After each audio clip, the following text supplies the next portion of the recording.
Welcome to the final segment of Citizens Forum, being filmed on Wednesday, September the 11th in the Memorial Arena. I'd like to thank again our volunteer crew, our great volunteer crew, and the Shaw staff that makes it all happen. Our guest in this segment is Cameron Moffat.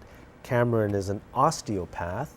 I had a bicycle bus accident just about a year ago now, and one of the good things that came out of that was I got to meet Cameron.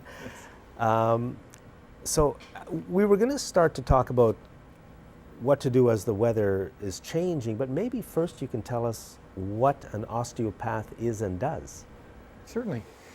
Where osteopath, I guess, differs from a lot of the other chiropractic, massage, physio is I don't treat many symptoms. My main focus is to find the core issue, and I do that by looking at the physiology of the body and also the anatomy of the body. And the two of them are linked very much together. If you have an organ that's not functioning properly, it'll affect your lower back function. If you've got a lower back function that's out, you've fallen off a ladder, say 2 weeks ago, it can directly affect your kidneys and start messing up your urinary system.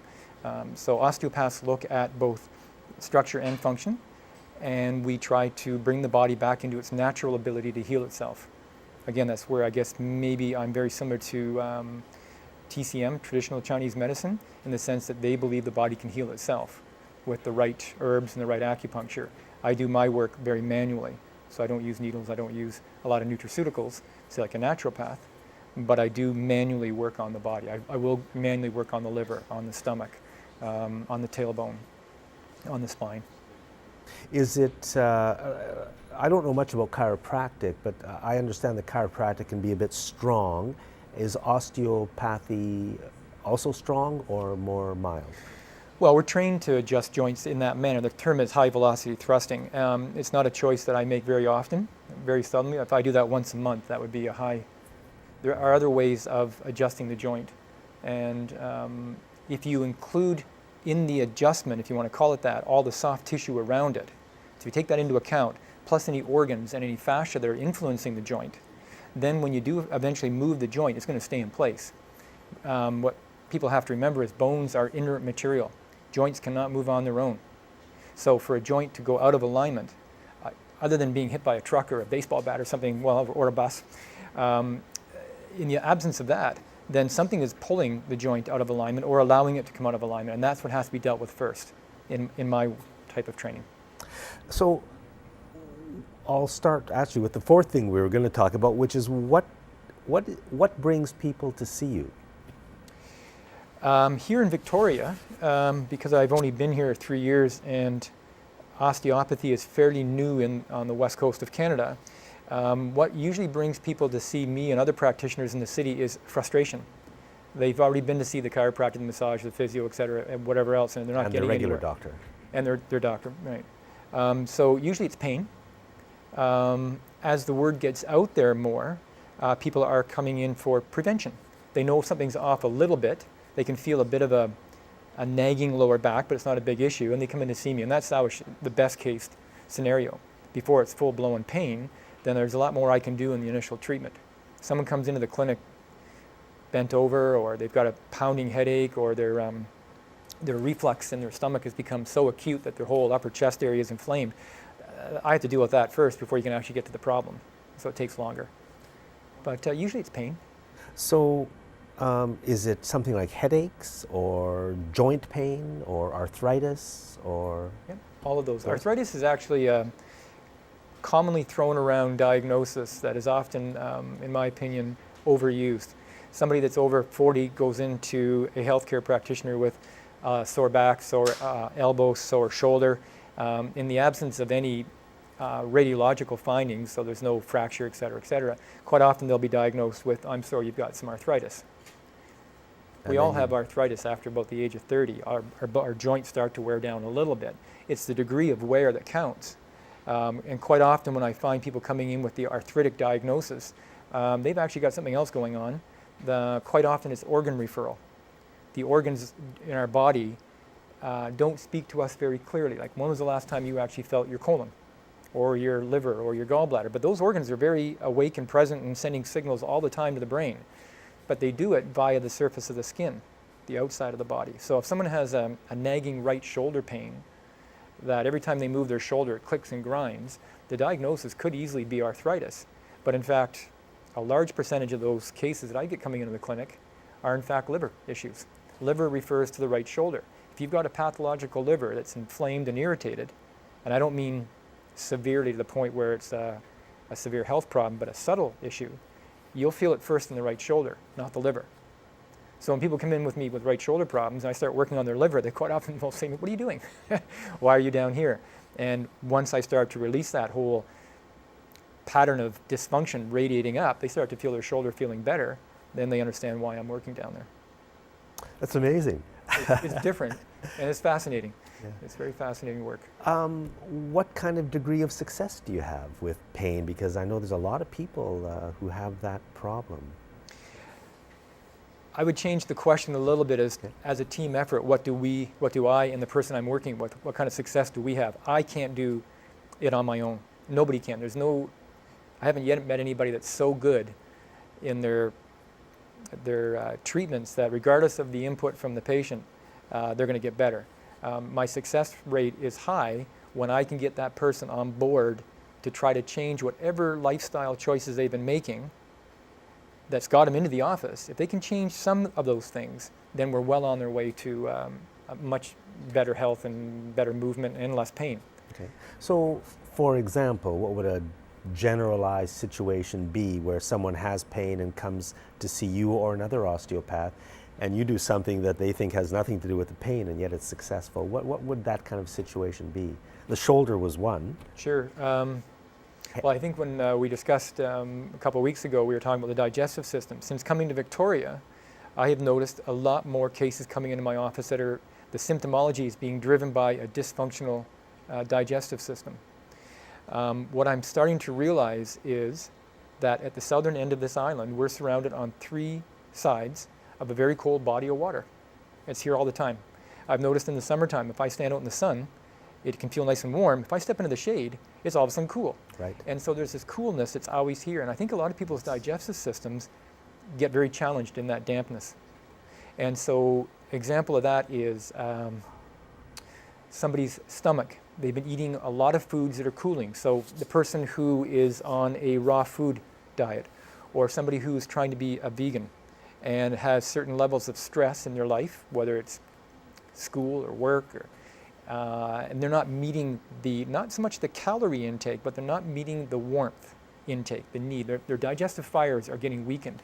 When that happens, your stomach, when it gets irritated, refers right between your shoulder blades. So if your viewers happen to notice that they've just had a meal and 20 minutes later, half an hour later, they're getting a stiffness between their shoulder blades, and then eventually it radiates up into a headache behind their head, that's their esophagus getting irritated by more than likely what they've just eaten. That's very interesting. I mean, the whole thing, but talking about this fact that we have this giant air conditioner, yes, the ocean, all around us, because I know in Chinese medicine,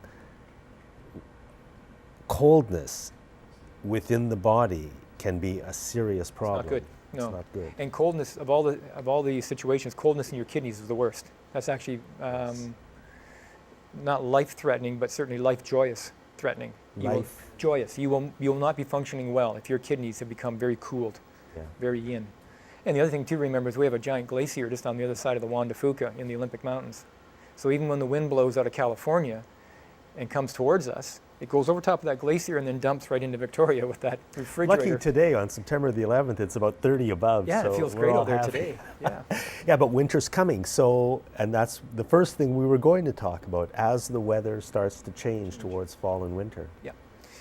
If people start migrating away from the leafy vegetables, the sun vegetables, if you will, and get more into the root vegetables, more into ginger, more into using cinnamon, cardamom, nutmeg. All of those types of spices are very warming. If someone has a salad, let's say 2 months from now when we're getting into the rainy season, they really want to eat some greens, go ahead and have your greens, but make sure some other part of your meal has a lot of warmth to it. And I don't mean temperature warmth, although that's part of it, but the warming spices, the warming, horseradish, wasabi, anything like that will help. Mustards? Mustards, perfect. And again, so you mentioned we should be eating more ginger? Ginger is wonderful for warming. I know you mentioned cinnamon. I know in Chinese medicine, cinnamon is one of the most warming of herbs. Nutmeg and cardamom. And cardamom, cloves is another one. And you know, I'll just say a word to all the restaurants in town. So many restaurants, when you walk in and sit down, they give you a glass of ice water. Ice water, They're yes. not, you're not doing your customers a favor by doing that. And those of us who are customers, we should say no thanks to the ice water and let's get some just room temperature or even warm water. Yeah, Yes? I do. I've never, actually that's another good point I'd like to introduce, is that drinking with your meals is actually not a great way to health. All you're doing when you're putting liquids into your stomach while you're eating is diluting down the hydrochloric acid. And your stomach basically is a bag of hydrochloric acid, and its main function is just to break the food down.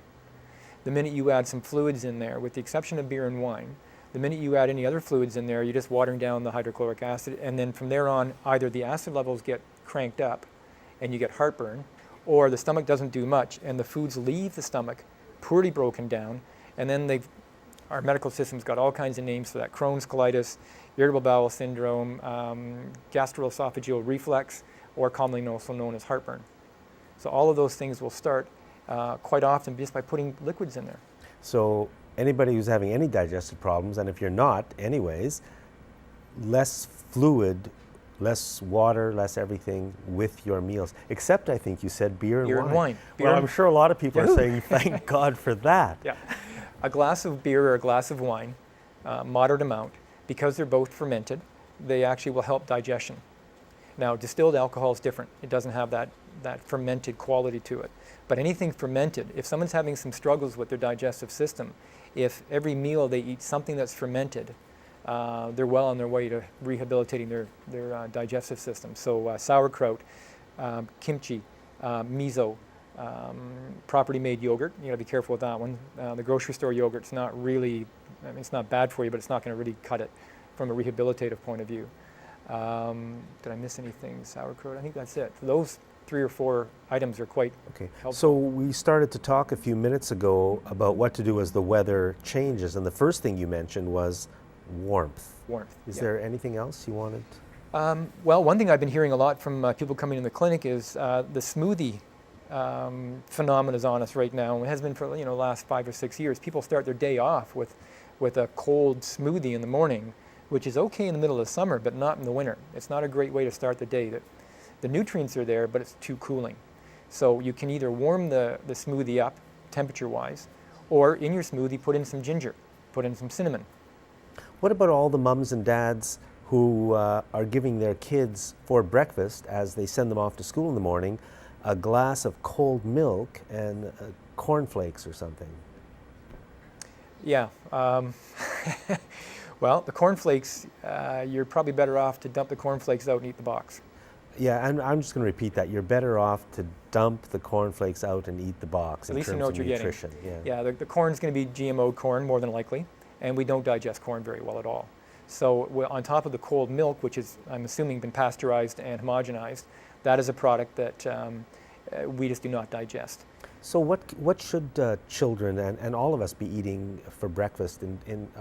Like, I like Red River cereal, although I don't eat it for breakfast. I like it for lunch or dinner, or oatmeal, something like that. Yeah. Oatmeal, it's warm, delicious. Brown rice makes a phenomenal porridge, and then in that brown rice you can add whatever kind of fruit you want, and you can add the spices we just mentioned that are warming.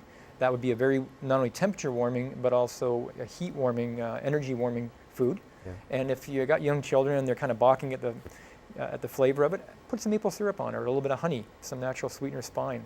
And Red River cereal, which is a very cheap thing to buy and very nutritious, easy to cook. It takes 4 or 5 minutes in the morning to cook. If you add a bit of banana and some raisin or maple syrup, I mean, it's delicious. Sure. It's delicious. You can even make it up the night before if, as a family, you're rushed in the morning, right? And then just simply heat it up again in the morning. It'll be fine. Okay. We wanted to talk about proper eating habits, which we're touching on now, and exercise. So wherever you want to go.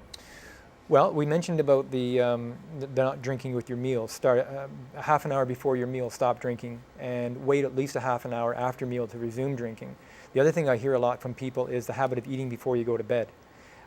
Within 3 hours before going down to lay down, you should stop eating. If you don't, and I can go through the whole physiology, what happens to the digestive system, but in the end, what you're doing is overloading the kidneys and the liver. And you will not wake up in the morning clear-headed and ready to do the day if you've eaten before you go to bed at night. Your liver is just overloaded all night long, and you'll wake up kind of foggy and grumpy, and what happens then? I'm so sad to hear that. Sorry. Yeah. The other thing too is right, coffee. Do you drink much coffee? No. Nothing wrong with coffee. The cameraman right there drinks a lot, more than I do. Well, that's why his hair's so curly. Coffee in itself is fine, but when people mix it with a meal, because coffee is such a metabolic stimulant, it speeds everything up in the stomach, and you do not digest your food very well at all when it's mixed with food. From a nutritional point of view, if you're putting coffee and food together, you may as well just go to McDonald's. You're not getting much out of your food. So when I sit in nice restaurants and I see people having a beautiful, range-raised, happy organic meal, and then they put coffee on top of it, it's like, you just lost it. So you mean it just changes the metabolic? Just pushes it through too quickly. Oh, As well as coffee is a very strong diuretic. Okay. For every 1 cup of coffee you drink, you lose 2 cups of water in your urine. And a lot of people coming into the office with back pain, headaches, they're just simply dehydrated. Okay. So I think, like for me, I'm not unhappy with my health. I have all the bad habits you've just been talking about, but I'm not too worried about it. But somebody who is having health problems, then they should really be looking at these things, because it's a first step that anybody can take. And Right. Or why wait until you end up in my office with a digestive problem? Just make a few changes now, and you're even healthier. Yeah. I think we covered exercise. Exercise. You actually wanted to ask me about vaccines and x-rays. Do we have time for Vaccines and exercise. We've got about 1 minute, unfortunately. 1 minute? 1 minute. 1 minute. The amount of radiation you're getting in an x-ray is minimal nowadays. It's not a big deal. If you have one x-ray 3 times a year, not a big deal. The equipment nowadays is actually very minimal in its exposure. Vaccines, I've raised 2 children. One of them had no vaccines. It's a personal choice for a parent, and it's a very hard choice for a parent to decide which way to go. But one thing that does not make sense to me is to vaccinate a child before 1 year. Their immune system is still developing, majorly developing, in the first 6 to 8 months. And then to hit it with an outside influence, as in a vaccine, that to me I think is dangerous. And I think they're starting to link a lot of this now with the possibilities of autism. Cameron Moffat, thank you very much for doing this. It was fascinating. Yes, I enjoyed it again. And Thank you. thanks everybody for watching this segment of Citizens Forum. Bye-bye.